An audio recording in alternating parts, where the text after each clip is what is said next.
I'm gonna show you how to utilize a dealership's finance office to save thousands of dollars on your next car.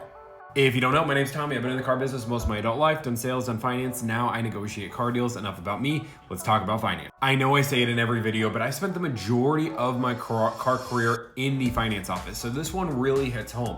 I'm gonna give you tips and tricks on how to beat the finance manager so you can save thousands of dollars on the car purchase. Now, when I'm talking about saving thousands of dollars in this regard, I am not talking off the price of the car. I wanna make sure this is very clear. The finance manager does not have any control on the price of the car and the trade. The only way they have any control of that, and they still have to talk to the sales manager, is if you have bad credit or not great credit and they can't get it approved, then maybe they have to reduce the price of the car. That's a pretty extreme scenario. 99% of people, they do not control the price of those. So how do you save money then if they can't take it off the price of the car or the trade? It's actually with all the other finance products and more importantly, the interest rate.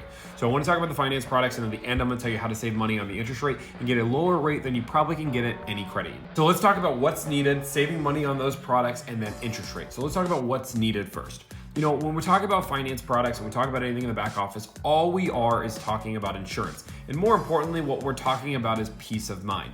And that is the most important thing you have to understand. Just like car insurance, just like home insurance, all you're buying here is peace of mind, which I'm not gonna blame anybody how they wanna spend their money. You know, with me, when I bought my BMW, I absolutely bought a warranty on that car. That car gave me peace of mind. I knew it was going to be an arm and leg if anything ever broke it. But I also have a Subaru in my driveway as well. And I didn't put a warranty on that car because I know that car is going to last 300,000 miles and give me less than no issues. So with a warranty, just check to see if it gives you that peace of mind. If it does, that's awesome. When we're talking about the price of a warranty, it really does vary depending on the car. I always say a good rule of thumb is anywhere between $1,000 to $2,200. That should be the price of your warranty. Realistically, I don't normally buy a warranty anything above $2,000. But my BMW was a lot more expensive than that because it was a more expensive car, but I digress. 99% of vehicles is going to be under $2,000 for the warranty. And if you're paying over $2,000 for the warranty, you're probably overpaying.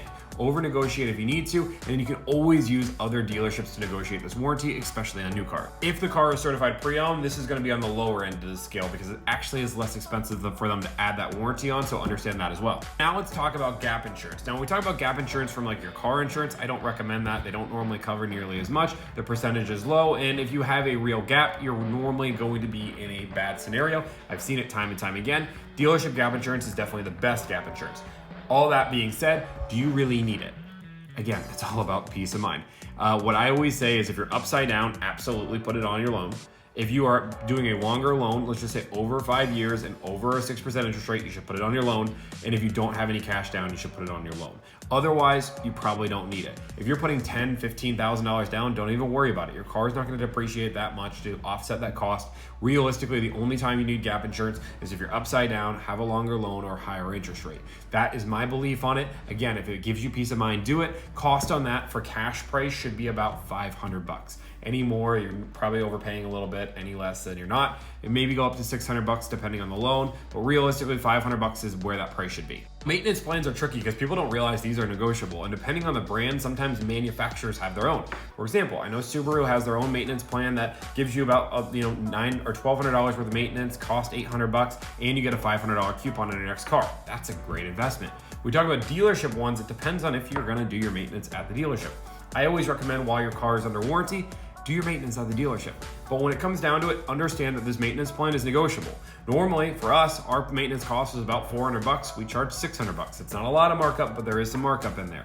Understand you can negotiate that down. So I normally negotiate whatever their price is about by $200 because that's the markup. If they get cost of a maintenance plan, they're not gonna be mad at all because it guarantees for the next 3 years, you're gonna be back and they get a chance to upsell you. They're not gonna upsell you, but it gives them the opportunity and they're more than willing to take that lot. And that being said, just so we're all clear, I talk about losing money on cars all the time. The finance department is completely different. They will almost never lose money on a product. They will almost always decide to break even at the very least. So understand, if I say the cost of a warranty is $1,200, you're probably not getting it for $1,000. Dealerships don't want to lose money on the finance products. They're more than willing to lose money on the car for the opportunity to sell the products, but they won't sell the products at a loss because there's no real big advantage to them. If I didn't mention it on this video, there's probably a pretty darn good reason. It's probably because you don't need it. You know, there's certain products that might make sense, like ceramic coating if you have a really nice car and want to protect the paint. That being said, go do it from a third party. Even if it's more expensive, it is going to be a better quality product. I remember the guys who did our ceramic coating, and I promise you, I wouldn't trust them to even wash my car, let alone do that. These are not trained professionals. Maybe they've gone through a course or two, but they are not trained paint professionals like somebody that would actually be at a shop. Now, let's talk about interest rates. This is where the majority of cost savings is gonna be. So the first thing we wanna make sure if we're buying a new car, check for incentivized rates. I can't believe the amount of people I talk about that have no idea what incentivized rates are, especially when you're a first-time buyer. Go to the manufacturer website, see if there's an incentivized rate. This can save you thousands. You might get a 2.9, 1.9, 0% rate that the dealership's not gonna tell you about because they would make more money if they sign you up at the 5.9 than the 1.9. That is how statistically it works. I promise you, dealerships will always try to make more money for them in the finance office because that's their job, especially if they took a skinny deal on the front or losing money on the front. They're gonna do whatever they can to make money on the back. So understand when you're making all this, saving all this money on the front, they're doing whatever they can to save on the back, so you need to stand for them. Interest rates. The first thing we're gonna do is get pre-approved at our best credit union we can find. Whatever has the best interest rates, you're gonna get pre-approved. You're gonna take that to the dealership and say, I'm pre-approved at 5.49%. If you can beat it, then I'll finance with you. And I'm gonna say, I really like this credit union, so if you beat it by 0.01, I'm not gonna finance with you. Now, dealerships understand this because the reason why you don't wanna just hold the rate in your back pocket is if you say, hey, Tommy, I need the best possible interest rate and I'll finance with you, I'm just gonna show you a credit union sheet and call it a day. I can't call in favors and lose money on an interest rate just to earn your business. But that being said, if I know I have a rate to beat, let's just say my best rate is 5.89 and then I have 5.49, I might have some relationships with some credit unions, which I know I did for a fact, that would bend over backwards because I sent them 50, 60 deals a month that are more than willing to lose a little bit of money on a rate every once in a while. So if I knew that situation was coming, I could call that dealer up and say, hey, you know what? I need some help here. Can you give me, a percent off the rate, 0.5% off the rate in order to help me out? I'll lose money on reserve. I won't take money on reserve, but I'll do this to earn the customer's business because as a finance manager, all I want is a swing at selling you stuff. I have everybody in the dealership has the utmost confidence in the finance manager, especially if they're good back there.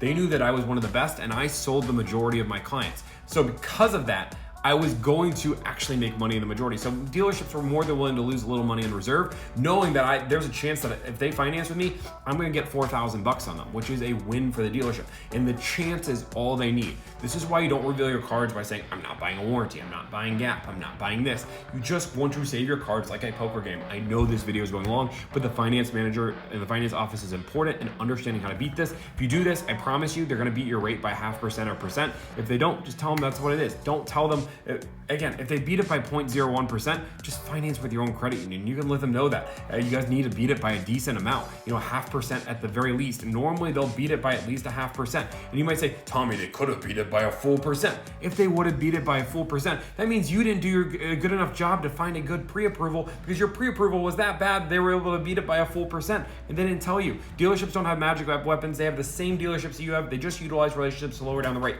This is a super long video. Thank you guys so much. If you're at this point, thank you. Like, follow, subscribe, and have a great day.